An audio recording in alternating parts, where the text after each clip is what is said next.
দুই তরুণ উপদেষ্টা স্থানীয় সরকার ও ক্রীড়া উপদেষ্টা আসিফ মাহমুদ এবং তথ্য ও সম্প্রচার উপদেষ্টা মাহফুজ আলম প্রধান উপদেষ্টার কাছে পদত্যাগপত্র জমা দিয়েছেন। প্রধান উপদেষ্টা তা গ্রহণ করেছেন এবং দুই তরুণের প্রতি কৃতজ্ঞতা ও শুভকামনা প্রকাশ করেছেন।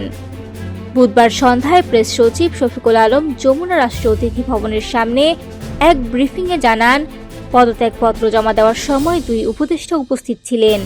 প্রধান উপদেষ্টা তাদের ভবিষ্যতের জন্য শুভকামনা জানিয়ে বলেন, অল্প সময়ে তোমরা জাতিকে যা উপহার দিয়েছ তা জাতি কখনো ভুলবে না। অন্তর্বর্তীকালীন সরকার সবসময় তোমাদের অবদান স্মরণ করবে।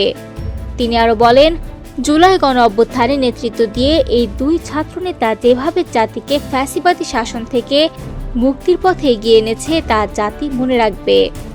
প্রধান উপদেষ্টা আশা প্রকাশ করেন, ভবিষ্যতেও তারা গণতান্ত্রিক বিকাশ ও উত্তরণে একইভাবে সক্রিয় ভূমিকা পালন করবে।